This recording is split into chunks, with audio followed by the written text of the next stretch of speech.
Everyone. So I will start off without any further ado. Thanks to KSOS and AOS for inviting me for this, and I would like to thank every one of the AOS leaders for having this session here. I'm going to talk about rise of the machines, the role of artificial intelligence in ophthalmology and AI.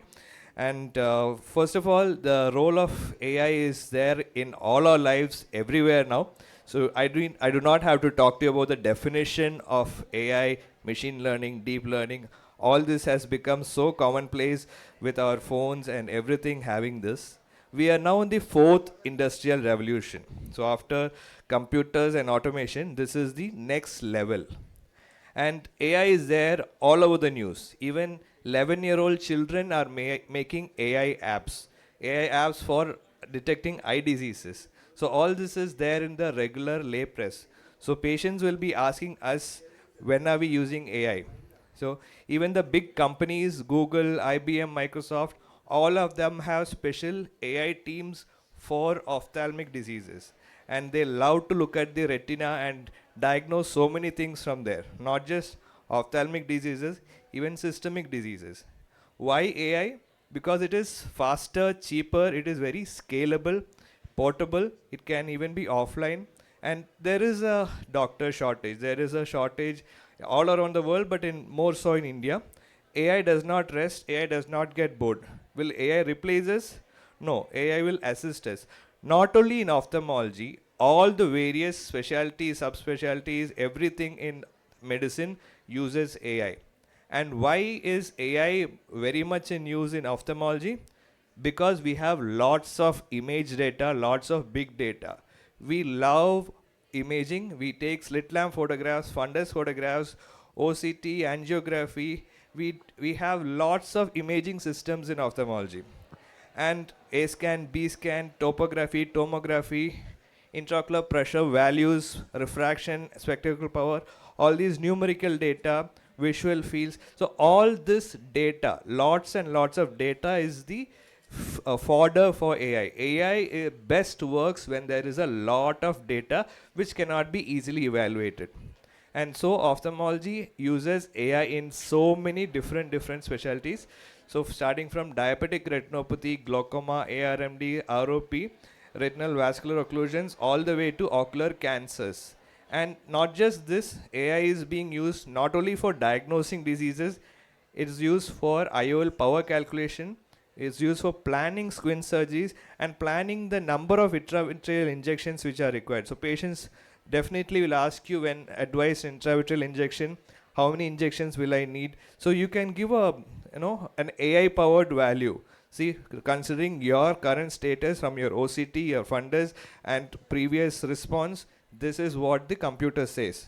So that is going to help us in patient counseling as well. But not just ophthalmology. From the fundus photographs and OCTs, it is possible to detect cognitive impairment, dementia, Alzheimer's, stroke risk, cardiovascular risk. So it is not, far from the future when a retinal photograph or retinal image is advised as a regular screening for all systemic health. So AI can be used by, so this is Google, which showed that AI can be used to predict what the age of a fundus is. And what is the gender? What is, whether a retinal image is from a male or female. I think even the best ophthalmologist cannot even not guess more than 50% chance. But this is with a very high percentage of accuracy. It can guess, not guess, deduce male or female, smoking, the HbA1c value, BMI, systolic and diastolic blood pressure just from fundus images.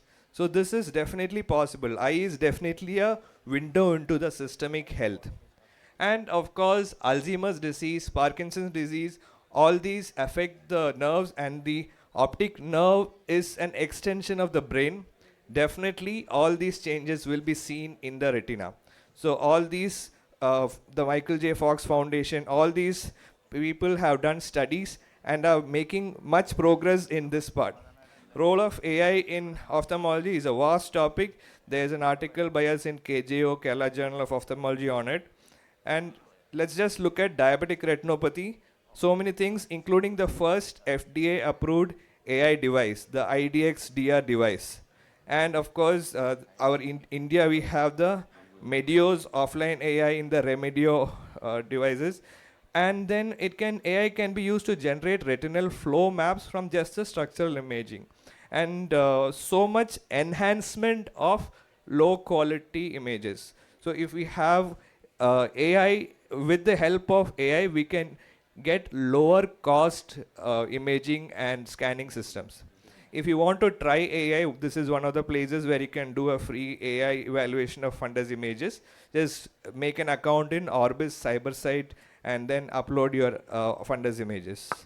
Glaucoma, of course, all the OCT segmentation is AI that has been there for years together, but the Sensimet triggerfish IOP measuring contact lens, the IOP values were obtained by using AI to extrapolate.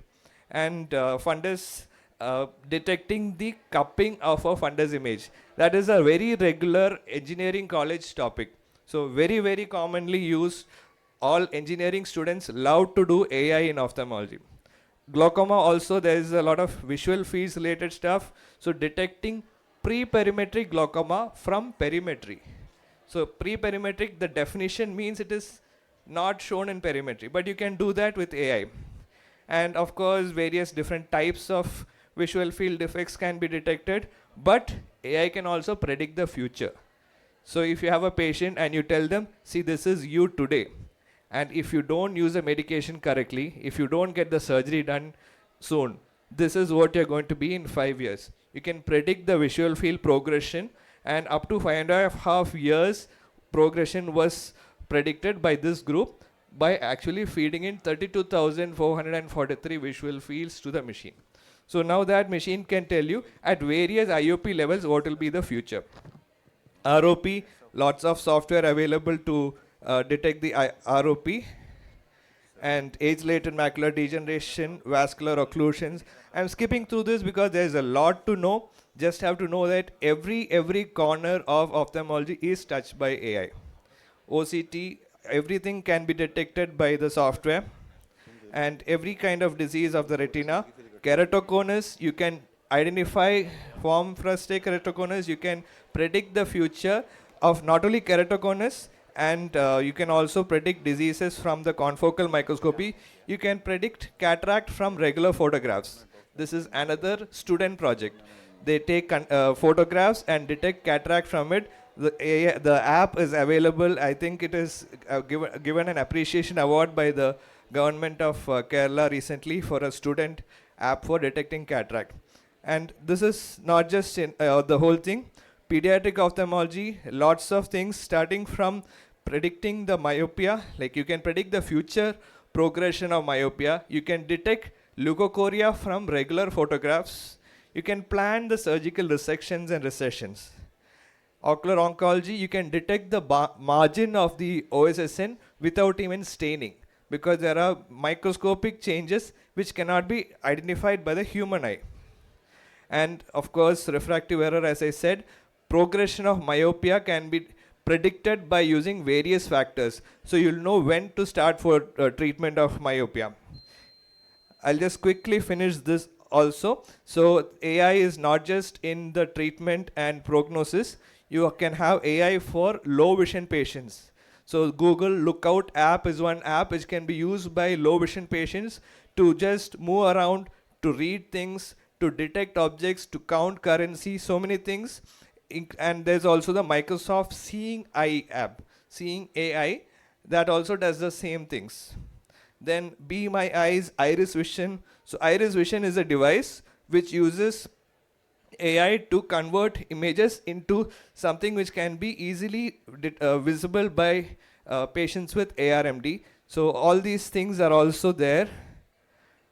And the assistive wearable devices, including the Orcam My Eye, the smart vision glasses. But we should be careful. AI can make fake retinal images. It can make fake lesions on the retina. AI can generate images by itself. AI can cause so much havoc if not used correctly. So all the hacker attacks on medical devices is a very, very true thing. Thank you. Thank you, Dr. John. That was an excellent presentation.